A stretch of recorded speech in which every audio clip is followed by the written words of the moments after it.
ಜ್ವಾಲಾಮುಖಿಗೂ ಮೊದಲು ಶಿವತಾಂಡವ ಅನ್ನೋ ಸಿನಿಮಾವನ್ನು ಮಾಡಬೇಕಾಗಿತ್ತು. ರಣಜಿತ್ ಚಿತ್ರಮಂದಿರದಲ್ಲಿ ಜ್ವಾಲಾಮುಖಿ ಸಿನಿಮಾ ಸತತವಾಗಿ 4 ವಾರ ಕಂಟಿನ್ಯೂ ಹೌಸ್ಫುಲ್. ಅಣ್ಣವರು ಮಟ್ಕಾದಂತೆ ಮಾಡ್ತಿರೋವನಿಗೂ ಮನಸ್ಸನ್ನು ಬದಲಾಯಿಸಿ ನ್ಯಾಯವಾದ ರೀತಿಯಲ್ಲಿ ಜೀವನ ಮಾಡುವ ರೀತಿಯಲ್ಲಿ ಅಣ್ಣವ್ರು ಮಾಡಿಬಿಡ್ತಾರೆ. ಅಷ್ಟು ಪವರ್ ಇದೆ ಪೆನ್ನಿಗೆ, ಅಷ್ಟು ಜವಾಬ್ದಾರಿ ಇದೆ ಒಬ್ಬ ಪತ್ರಕರ್ತನಿಗೆ ಅನ್ನೋದನ್ನು ಆ ಸಿನಿಮಾದಲ್ಲಿ ಬಹಳ ಪರಿಣಾಮಕಾರಿಯಾಗಿ ತೋರಿಸಿರ್ತಾರೆ.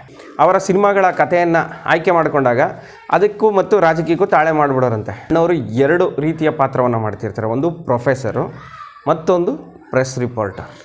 ಸಂಗೀತಂ ಶ್ರೀನಿವಾಸರಾವ್ ಮತ್ತು ರಾಜ್ಕುಮಾರ್ 5ನೇ ಸಿನಿಮಾವನ್ನು ಮಾಡ್ತಾ ಇದ್ದಾರೆ. ರಂಗರಾವ್ ಅವರು ಈ ಸಿನಿಮಾದಲ್ಲಿ ಬಹಳ ವಿಭಿನ್ನ ಶೈಲಿನಲ್ಲಿ BGM ಅನ್ನು ಕೊಡ್ತಾರೆ ಮತ್ತು ಸಾಂಗ್ಗಳು.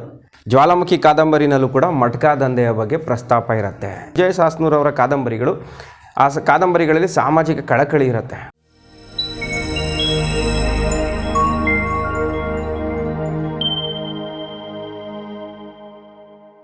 ಅಣ್ಣವರ ಅಭಿನಯದ ಜ್ವಾಲಾಮುಖಿ ಸಿನಿಮಾ, ಈ ಸಿನಿಮಾ 1985ರಲ್ಲಿ ರಿಲೀಸ್ ಆಗುತ್ತೆ. ಇದು ರಾಜ್ಕುಮಾರ್ ಹಾಗೂ ಸಂಗೀತಂ ಶ್ರೀನಿವಾಸರಾವ್ ಕಾಂಬಿನೇಷನ್ನಲ್ಲಿ ಮೂಡಿಬಂದಂತಹ 5ನೇ ಸಿನಿಮಾ. 82ರಲ್ಲಿ ಹಾಲು ಜೇನು ಚಲಿಸುವ ಮೋಡಗಳು ಬಂದಿರುತ್ತೆ.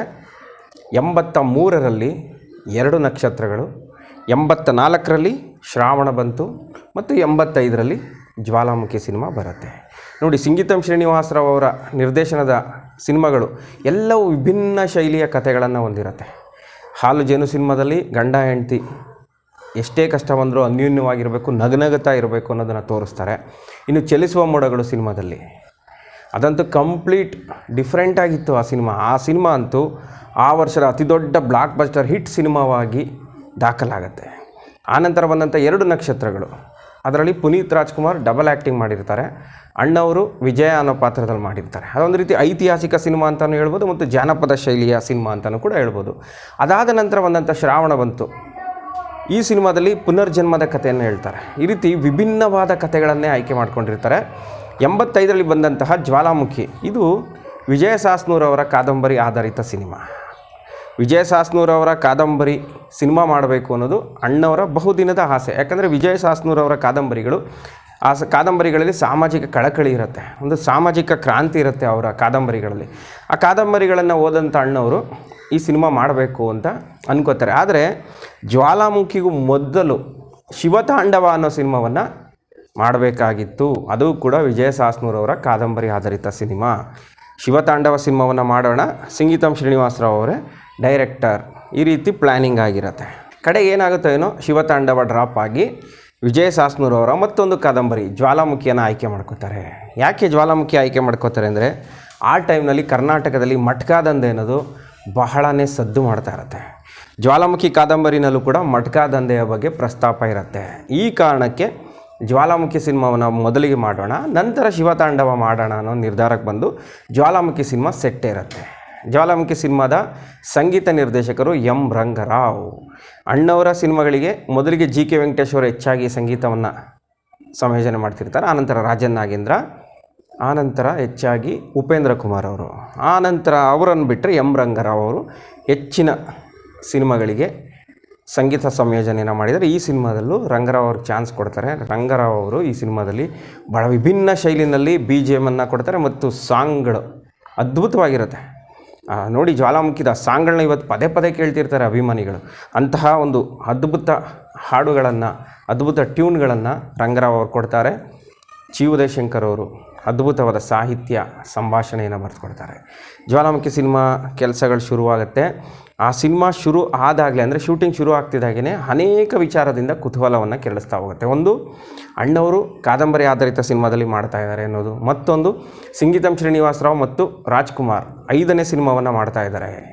ಸಂಗೀತಂ ಅವರು ಡೈರೆಕ್ಷನ್ ಮಾಡ್ತಾ ಇದ್ದಾರೆ ಅಂದರೆ ಅದೊಂದು ವಿಭಿನ್ನ ಶೈಲಿಯ ಸಿನಿಮಾ ಆಗಿರುತ್ತೆ ಅನ್ನೋದು ಅಭಿಮಾನಿಗಳ ನಂಬಿಕೆ. ಮತ್ತೊಂದು, 80ರಲ್ಲಿ ವಸಂತ ಗೀತ ಆದ ನಂತರ ಗಾಯತ್ರಿ ಅವರು ಅಣ್ಣವರ ಜೊತೆ ಅಭಿನಯವನ್ನು ಮಾಡ್ತಿರ್ತಾರೆ. 85ರಲ್ಲಿ ಗಾಯತ್ರಿ ಮತ್ತು ಅಣ್ಣವರ ಜೋಡಿನಲ್ಲಿ 2 ಸಿನಿಮಾ ಬರುತ್ತೆ. ಒಂದು ಅದೇ ಕಣ್ಣು, ಮತ್ತೊಂದು ಜ್ವಾಲಾಮುಖಿ. ಮತ್ತು ಈ ಸಿನಿಮಾದಲ್ಲಿ ಅಣ್ಣವರು 2 ರೀತಿಯ ಪಾತ್ರವನ್ನು ಮಾಡ್ತಿರ್ತಾರೆ. ಒಂದು ಪ್ರೊಫೆಸರು, ಮತ್ತೊಂದು ಪ್ರೆಸ್ ರಿಪೋರ್ಟರ್.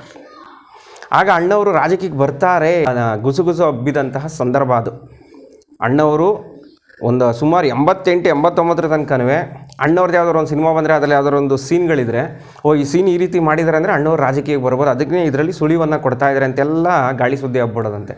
ಆದರೆ ಅಣ್ಣವರೇ ಸ್ವತಃ ಆಗ ಸ್ಪಷ್ಟಪಡಿಸಿದ್ರು, ನನ್ನ ರಾಜಕೀಯ ಕ್ಷೇತ್ರ ನನ್ನ ಕ್ಷೇತ್ರ ಅಲ್ಲ, ನನ್ನ ಕ್ಷೇತ್ರ ಸಿನಿಮಾ ಕ್ಷೇತ್ರ, ನಾನು ರಾಜಕೀಯಕ್ಕೆ ಬರಲ್ಲ ಅಂತ ಹೇಳಿದ್ರು ಕೂಡ ಅವರ ಸಿನಿಮಾಗಳ ಕಥೆಯನ್ನು ಆಯ್ಕೆ ಮಾಡಿಕೊಂಡಾಗ ಅದಕ್ಕೂ ಮತ್ತು ರಾಜಕೀಯಕ್ಕೂ ತಾಳೆ ಮಾಡಿಬಿಡೋರಂತೆ.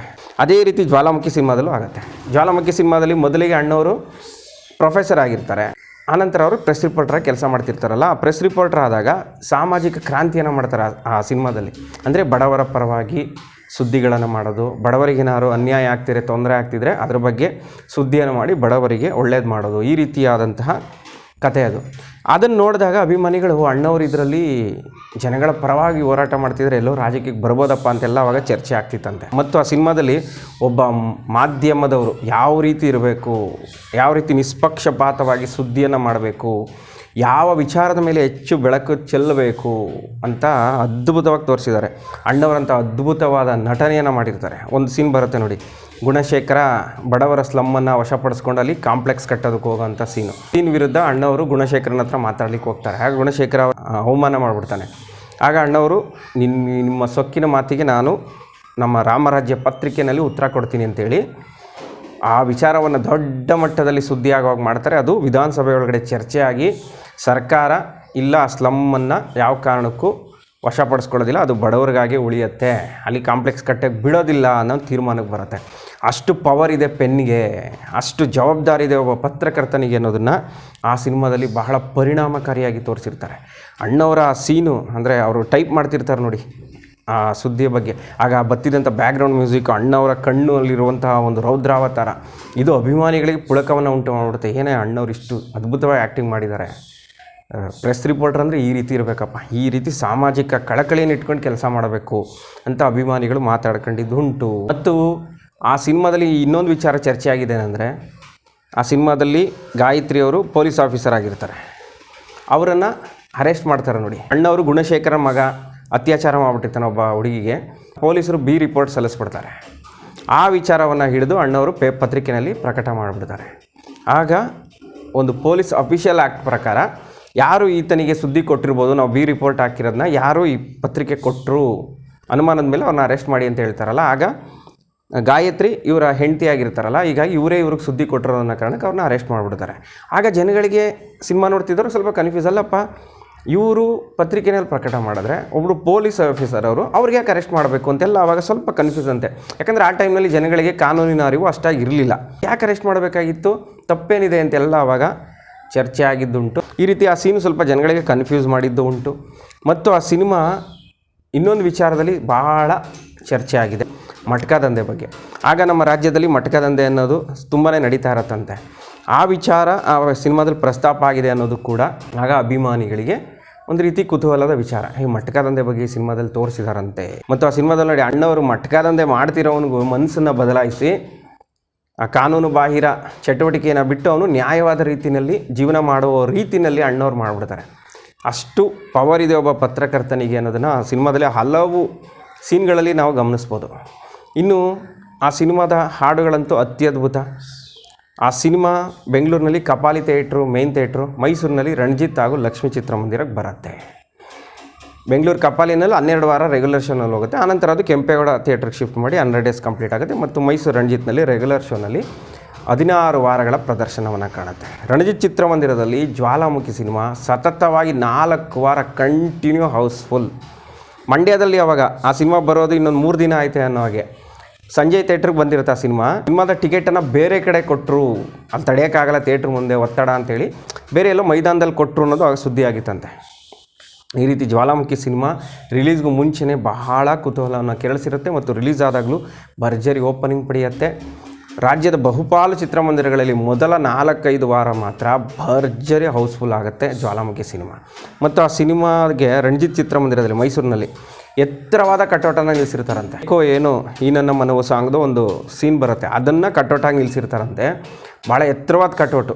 ರಣಜಿತ್ ಚಿತ್ರಮಂದಿರದಲ್ಲಿ ಹಾಲು ಜೇನು, ಕಾಮನಬಿಲ್ಲು, ಜ್ವಾಲಾಮುಖಿ, ಜೀವನ ಚೈತ್ರ, ಭಕ್ತ ಪ್ರಹ್ಲಾದ ಮತ್ತು ಒಡ ಹುಟ್ಟಿದವರು, ಈ ಸಿನಿಮಾಗಳ ಕಟೌಟ್ ಅಂತೂ ಈ ಭಾಳ ಎತ್ತರದಲ್ಲಿ ನಿಲ್ಲಿಸಿರೋದನ್ನು ಇವತ್ತಿಗೂ ಅಭಿಮಾನಿಗಳು ನೆನೆಸ್ಕೋತಾರೆ.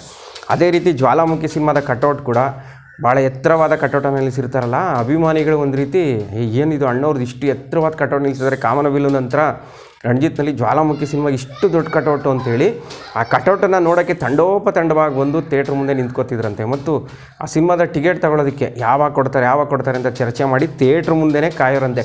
ಯಾವ ಸಂದರ್ಭದಲ್ಲಿ ಬೇಕಾದ್ರೂ ಕೊಟ್ಬಿಡ್ಬೋದು, ಜನ ತುಂಬ್ಕೊಂಬಿಟ್ರೆ ಅನ್ನೋ ಕಾರಣಕ್ಕೆ ಯಾವಾಗಲೂ ಕೆಲ ಅಭಿಮಾನಿಗಳು ಥಿಯೇಟ್ರ್ ಸುತ್ತುತ್ತಿದ್ರಂತೆ. ಈ ರೀತಿ ಜ್ವಾಲಾಮುಖಿ ಸಿನಿಮಾ 85ರಲ್ಲಿ ಅತ್ಯುತ್ತಮ ಸಿನಿಮಾ ಮತ್ತು ಸಾಮಾಜಿಕ ಪರಿಣಾಮ ಬೀರುವ ಸಿನಿಮಾ ಅಂತ ದಾಖಲಾಗುತ್ತೆ. ಅಣ್ಣವರ ಸಿನಿಮಾದಲ್ಲಿ 2 ವಿಭಿನ್ನ ಪಾತ್ರದಲ್ಲಿ ಅಭಿನಯವನ್ನು ಮಾಡಿ ಸೈ ಅನ್ನಿಸ್ಕೋತಾರೆ. ಮತ್ತು ತೂಗುದೀಪ ಶ್ರೀನಿವಾಸ್ ಅವರು ವಿಲನ್ನಾಗಿ ಪಾರ್ಟ್ ಮಾಡ್ತಿದ್ರು. ಆ ಸಿನಿಮಾದಲ್ಲಿ ಅವರಿಗೆ ಫಸ್ಟು ಮಟ್ಕಾ ದಂಧೆಯ ಮಾಸ್ಟರ್ ಮೈಂಡ್ ಆಗಿರ್ತಾರೆ, ಆನಂತರ ಅವರು ಬದಲಾಗಿ ನ್ಯಾಯವಾದ ರೀತಿಯಲ್ಲಿ ಜೀವನ ನಡೆಸೋದು, ಅಂದರೆ ರತನ್ ಲಾಲ್ ಪಾತ್ರ, ಅದು ಡಿಫ್ರೆಂಟ್ ರೋಲು ಅಂತ ಹೇಳ್ಬೋದು ತೂಗು ಶ್ರೀನಿವಾಸ್ ಅವರಿಗೆ. ಸಿನಿಮಾದಲ್ಲಿ ಅಣ್ಣವರಿಗೆ ಸ್ನೇಹಿತರಾಗಿ ಆ್ಯಕ್ಟ್ ಮಾಡಿರ್ತಾರೆ ಅವರು. ಇನ್ನು 1985ರಲ್ಲೇ ಅಣ್ಣವರು ವಿಜಯ ಸಾಸ್ನೂರವರ ಮತ್ತೊಂದು ಕಾದಂಬರಿ ಆಧಾರಿತ ಸಿನಿಮಾ ಮಾಡ್ತಾರೆ, ಅದು ಧ್ರುವ ತಾರೆ. ವಿಜಯ ಸಾಸ್ನೂರವರ ಅಪರಂಜಿ ಕಾದಂಬರಿಯನ್ನು ಧ್ರುವ ತಾರೆ ಹೆಸರಲ್ಲಿ ಸಿನಿಮಾ ಮಾಡ್ತಾರೆ. ಅದು ಕೂಡ ಆ ವರ್ಷ ಅದ್ಭುತ ಯಶಸ್ಸನ್ನು ಕಾಣುತ್ತೆ. ಆ ಸಿನಿಮಾದಲ್ಲೂ ತೂಗುದೀಪ ಶ್ರೀನಿವಾಸ್ ಅವರಿಗೆ ವಿಭಿನ್ನವಾದ ಪಾತ್ರ ಅಂತ ಹೇಳ್ಬೋದು. ಆ ಸಿನಿಮಾದಲ್ಲಿ ಅವರಿಗೆ ಜಿಲ್ಲಾಧಿಕಾರಿ ಪಾತ್ರ ಕೊಟ್ಟಿರ್ತಾರೆ. ಈ ರೀತಿ ಜ್ವಾಲಾಮುಖಿ ಸಿನಿಮಾ 85ರಲ್ಲಿ ಅಭಿಮಾನಿಗಳಿಗೆ ಅಣ್ಣವರ ಒಂದು ಡಿಫ್ರೆಂಟ್ ಶೇಡ್ ಸಿನಿಮಾ ಅಂತ ಅನ್ನಿಸ್ಕೊಳ್ಳುತ್ತೆ. ಮತ್ತು ಆ ಸಿನಿಮಾದ ಸಾಂಗ್ಸು, ಅಣ್ಣವರ ಆ್ಯಕ್ಟಿಂಗು, ಆ ಸಿನಿಮಾದ ಕತೆ ಭಾಳ ವಿಭಿನ್ನವಾಗಿತ್ತು ಅನ್ನೋ ಒಂದು ಹೆಸರನ್ನು ಪಡೆಯುತ್ತೆ.